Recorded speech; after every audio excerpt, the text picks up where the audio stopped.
part of our video of our lesson today, and that is on regression analysis. We want to look at how we can use regression analysis to analyze relationship. So regression analysis examines the relationship between a dependent variable y and one or more independent variable x. So it helps you to predict values and understand cause effects. That is the work of regression analysis. So we want to use regression analysis in this short video to analyze the relationship between hours studied and exam scores using regression analysis in Excel. So hours studied and the exam score. So this is the sample data that we are going to be using. I want to move it to the side. Now after moving it to the side, I want to begin to enter in my data into my spreadsheet. Then I'll have my students. Then under the student, I have numbers A to J.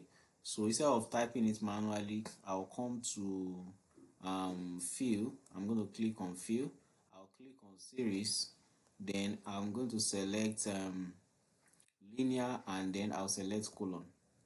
Then here, step value, I'm going to type capital letter A. Then I'm going to type capital letter J here. So that means H to J. Then okay,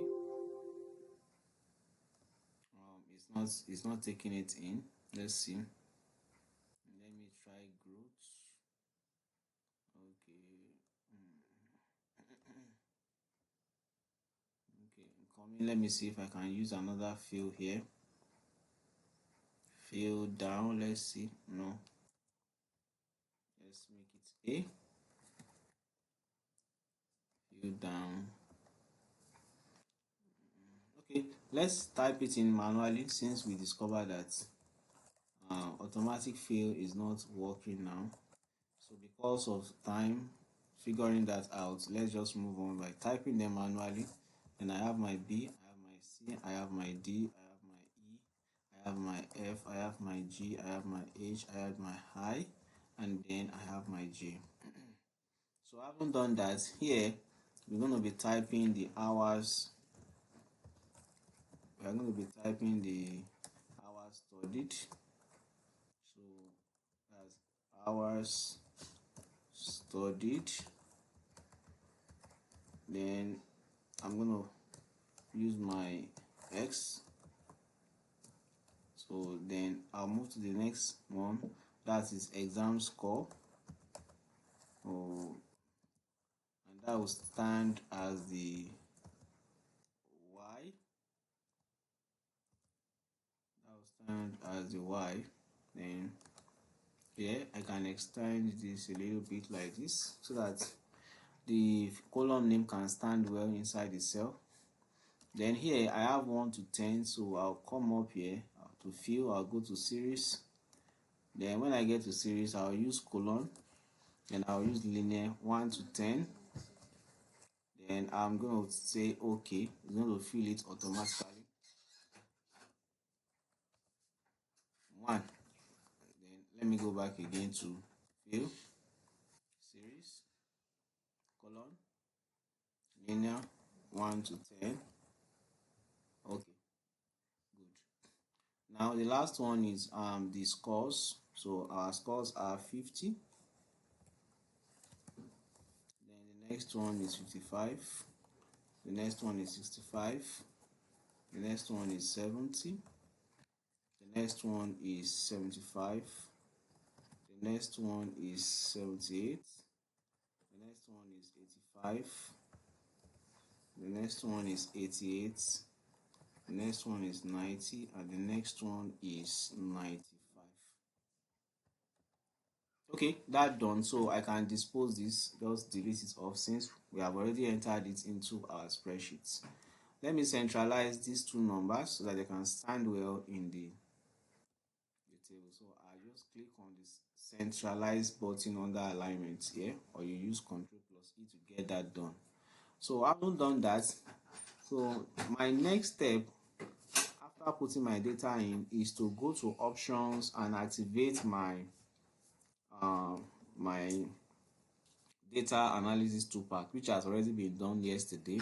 So After our data analysis toolpack has been activated, the next thing to do is to run our regression analysis. How do we get this done? We go to data, you click on the data tab, then you click on data analysis. Let me do a little bit of zoom so that you can see my page very well. I want to use my magnifier, then I'll click on open. Then when the magnifier comes up, I'm going to increase it to 200 then so that you can see this better. So I'll click on data on this tab. So when after clicking on data, I'm going to come to data analysis and click on it. So after going to data analysis, then the next thing to do is I'm going to come to, it's going to bring up this dialog box. So on this dialog box, I'm going to now click on regression, then I'm going to say okay. Now the input y, don't forget our y is the exam score, so we are going to click this button here and then we'll select this place from here to here for the y. Then we click back on this. Then for the input x range, so we are going to click on this button, then we'll select this like this is x range, then we'll click again here. Then if you want an header, you can check headers.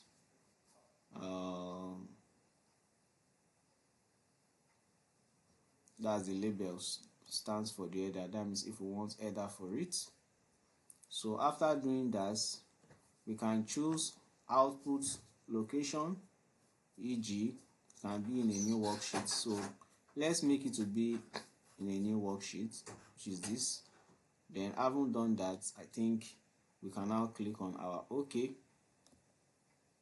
So after clicking on OK, now this is our regression analysis automatically done for us.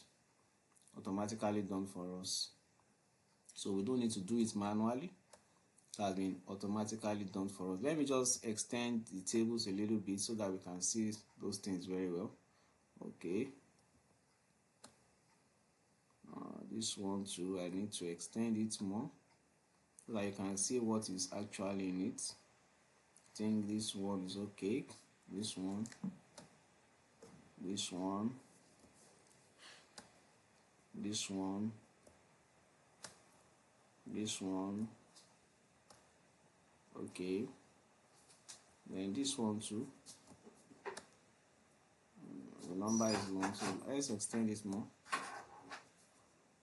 The number is very long. That's why it's showing e raised to minus so and so and so and so. Okay, let's take it back since it's not changing from index number to decimal number. Now this is our solution after using our regression analysis. So this is what we are getting, and this is the summary of all our work. So the next thing to do for us is now to try to interpret the data. So in interpreting the data, in the coefficients table, we have the intercept A. You can see that the intercepts, you can see the coefficient, you can see the standard error, you can see the t-stats and the other information there. So that is how to get our regression analysis done in Microsoft Excel. So thank you. See you in my next video. Bye bye.